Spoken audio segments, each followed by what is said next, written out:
ஸ்பேஸ்க்கு போயிட்டு வர எவ்வளவு நேரம் ஆகும்? ஒரு மாசம், 2 மாசம்? இல்லவே இல்ல. வெறும் 15 நிமிஷத்துல ஸ்பேஸ்க்கு போயிட்டு திரும்பியே வந்துடலாம். சோ அப்படி ஒரு விஷயத்தை தான் ரீசெண்டா ட்ரையல் பார்த்திருக்காங்க. யார் அப்படின்னு பாத்தீங்கன்னா, அமேசானோட சிஇஓ ஜெஃப் பெசாஸ் ஒரு ஏரோஸ்பேஸ் கம்பெனி நடத்துறாரு. அந்த ஏரோஸ்பேஸ் கம்பெனியோட பேரு ப்ளூ ஆரிஜின். இந்த கம்பெனி ஸ்பேஸ்க்கு டூர் கூட்டிட்டு போயிட்டு வர ஒரு கம்பெனி. இந்த கம்பெனில இப்ப ரீசெண்டா ஒரு ட்ரையல பண்ணிருக்காங்க. அதாவது 6 பெண்கள் மட்டுமே சேர்ந்து ஸ்பேஸ்க்கு போயிருக்காங்க. அந்த 6 பேர்ல ஒரு ஃபேமஸ் பாப் சிங்கர் இருக்காங்க.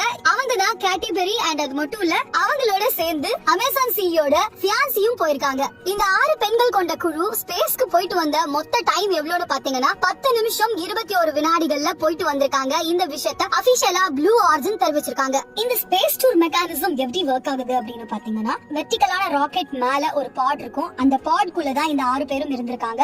ராக்கெட் டேக் ஆஃப் ஆனதும் 76 கிலோமீட்டர்ஸ்க்கு மேல போனதுக்கு அப்புறமா பாட் தனியா ராக்கெட் தனியா பிரிஞ்சிரும். பாட் ஸ்ட்ரைட்டா ஸ்பேஸ்க்கு போயிடும். ஸ்பேஸ்ல மட்டுமே 4 நிமிஷம் இருந்திருக்கு. அதுக்கப்புறமா பாடு பாராசூட் வழியா கீழே இறங்கிருக்கு. சோ ஓவராலா பாத்தீங்கன்னா போகிறதுக்கு 3 நிமிஷம், வர்றதுக்கு 3 நிமிஷம், ஸ்பேஸ்ல இருந்தது 4 நிமிஷம். ஓவராலா 10 நிமிஷம் 12 செகண்ட்ஸ்ல ஒரு ஸ்பேஸ்க்கே டூர் போயிட்டு வந்திருக்காங்க. அங்க போய் ஸ்பேஸ்ல இருந்த அந்த ஜீரோ கிராவிட்டிய 6 பேருமே செம்மையா ஃபீல் பண்ணிருக்காங்க. அந்த மிதக்கிற மாதிரியான ஃபீலிங் ரொம்பவே சூப்பர் எக்ஸ்பீரியன்ஸா இருந்திருக்கு அப்படின்னு சொல்றாங்க. சோ ஃபியூச்சர்ல ஸ்பேஸ்க்கு ஒரு ட்ரிப் அடிக்கலாம். ஆனா எனக்கு ஒரு டவுட், இங்க இருந்து டி நகர் போறதுக்கே 1/2 மணி நேரம் ஆகுது. ஆனா ஸ்பேஸ்க்கு இவ்ளோ கம்மியான டைம் தானா?